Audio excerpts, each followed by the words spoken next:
into a lot of just different troubles and things that kids do. And it wasn't until I really started involving myself around more of higher groups, not higher groups, but more of people that were fortunate to me. I joined the Explorers program and I then went on to become a police cadet at Metro. But I still found a void in me that I wasn't fulfilling. So I came here to this campus actually in 2010. And I enrolled into a business 101 class at the time because I always had a passion to do business. I always wanted to start my own business. So when I enrolled into that business 101 class, my professor said, hey, if you don't want to take the final, then you can do a business plan. And I was like, oh shit, that's a great trade-off because I want to start my own business anyways. So that same day I went home and I opened up a notepad because I was always writing all these inventions and all these ideas that I had. And I figured this is the best time to actually start one. So I went back to him, I presented the idea of a customizable bag, and he was like, wow, this is a really cool idea. Do you know how to sew? I said, no. He said, do you know how to make products? I said, no. He says, do you know anything about business? I said, I have no idea, that's why I'm here. So with that in concept, I went onto this portal thing on Google.com, and I just started looking for manufacturers, looking for what it takes to actually create products. So I took that education and I started, I completed the business plan, and then I started going to California. So I knew that's where most of my manufacturers were. So we went out there, my brother made a prototype and we showed it to them. They were like, cool, we can make it. They made something, but it was very chippy, it didn't work out. So we got connected to somebody else that was able to actually create our design. And if you slide to that right there. So what you see up here is pretty much the first design that we created. It came out exactly as I sketched it on this pad. I wasn't the best drawer. So we created this and we launched it in 2012. And the first event we ever did was in North Las Vegas, right behind, I think it was Little Community Center. That was the first event we ever did. And we had no banners, we had no idea how to even do an event, right? So we actually made some product, a banner, as you see on the left, that's actually my girlfriend and my brother, designing a banner that we were going to display for the next day's trade show. Right? This is when I was 19, and we were like, fuck, we don't even know how to design a banner, so we just created it ourselves. So as this went on, we just went out there, started marketing it, started selling the products. The line came in, we started selling that, and then we can switch to the next one. So then in 2013, we just continued developing our actual design knowledge. My brother, instead of just creating stuff very chimpy, he started actually learning how to do patterns, learning the ins and outs of design, because we were mentored under our manufacturing. So we started branching out to duffel bags, backpacks, we made hats, we made accessories, we made all kinds of, we made a whole line. And in 2013, we went to all kinds of events just selling at different booths. This is one up on here for a super event. We literally, I think we went to 100 different events that year. We were just so focused on selling our product and just bringing it to market. And if you switch to the next year, 2014, actually this is a funny picture. This illustrates 2014, wrapped up that whole year, right? I call it airbed, no breakfast. You guys know Airbnb? Airbnb is airbed and breakfast.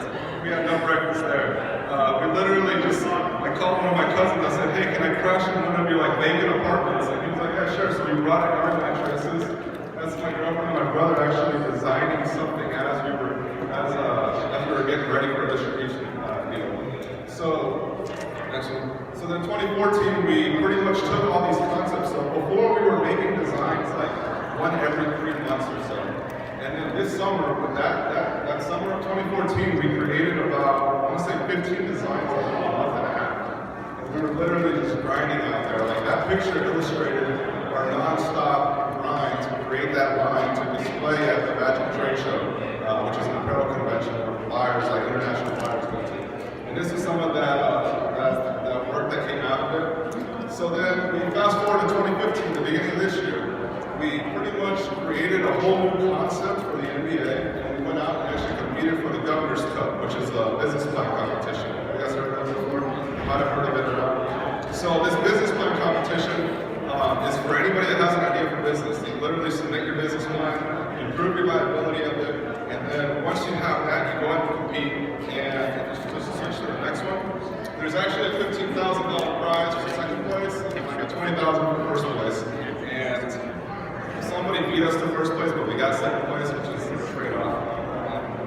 we try to cash it in the same day, and I double down on black. We're just gonna go all in. And that's us at the cashier window. No joke. We try to cash it in to do that, but they didn't let us, so maybe it was for a reason. And once we came back from Reno, we literally invested into our product sampling. So we knew what we needed to do to bring products to market. So we invested in dollars to buy our own machinery, buy our own equipment, our design software. We have a whole studio for design. And this is some of the stuff here. So you can actually do designs on the computer, 3D renders, they get printed, they get cut. So everything's streamlined now. We can make designs weekly. So we've also partnered with manufacturers. So now we have manufacturers in Mexico, LA, Costa Mesa, Taiwan, China. So we have all these different manufacturers that are actually producing our products at the time. And this is actually one of my business partners. We got one that runs in from Mexico over the summer, and let's say check them out here in the garage. And then this is one of the new products that we're launching. So we created a whole line for the NBA basketball carrying bags. We have patents on how they're displayed in retail stores, and we're hooking them up with different sneaker designs and different concepts. And as you can tell, it's like we're gearing it for that, more of that fast fashion with the different prints, different connects with the sneakers, the apparel, all of that. And that's what we've been working on for this last year.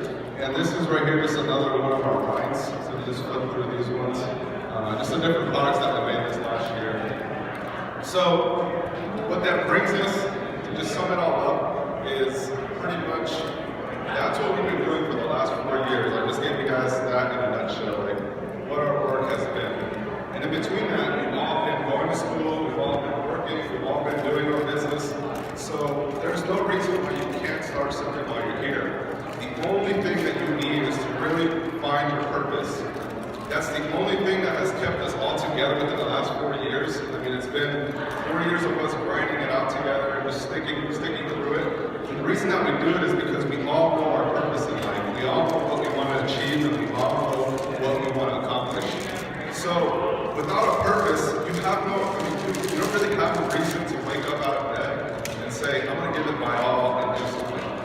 You have to find that purpose to get out of bed and just be able to say, today I'm going to kill this day and I'm going to accomplish this, this, and this, which is going to get to my end goal.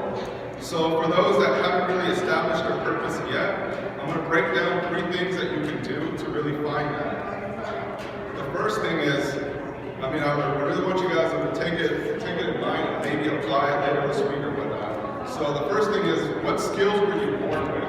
Like really diagnose what natural skills you have. What is it that, your parents always said, you were so good with speaking with with strangers, whatever it was. Those natural talents are going to translate to what you can become. What experiences have you been with? Really note down what experiences in life have you already been through. It can be difficult times, it can be good times. What experiences do you have, and how can you apply those to become somebody else?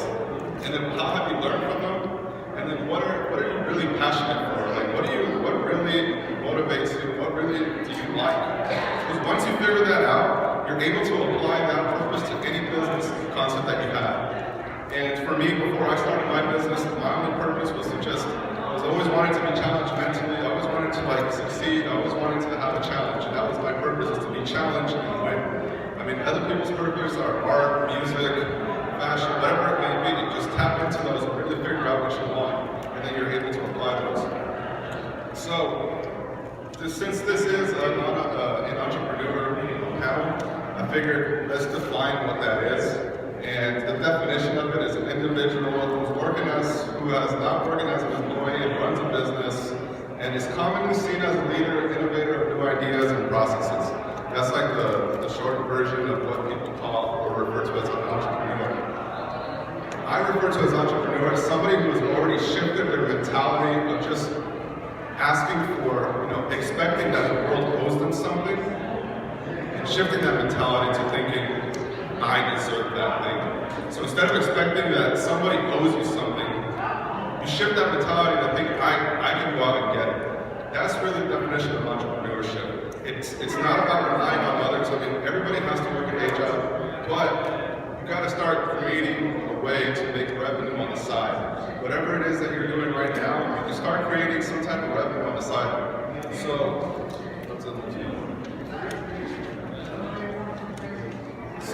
in order to do that, you just have to shift the daily rituals that you have. Each one of us has rituals that are like bringing us down. They're rituals that are bad for us. Whether it's spending countless hours on the TV instead of reading a book. It's shifting that mentality to you owe me something to I deserve that I'm doing what I'm going to do to get it. And then it's just making those small adjustments over time. It doesn't have to be quick. You don't have to just say, I'm going to be an entrepreneur, I'm going to quit my job, and I'm going to quit school, and I'm going to quit doing anything, and I'm going to stop being associated with my friends who are bringing me down. You don't need to do that immediately. Once you shift one thing, everything else will start shifting with it. The people that don't align with it are going to say, oh, well, you're not hanging out watching TV with me, every weeknight, so we're not going to be friends. And it's like, oh, no, just, help me read this book or whatever, really involve them. And if they don't want to be involved with you, then it's gonna fade. But you're not expected to just leave everything the next day and say, I'm an entrepreneur. It's not how it works. Shift it, make small adjustments, and you'll see the long-term impact. So, this wraps it up to really show you how to start the business journey. Alright, so the important thing is not to quit your day job. Alright, so don't go out, don't say, Santos, the guy with Revive told me to quit my job and start something. I didn't say that, right? I said, don't do it. And there's good reasons for that.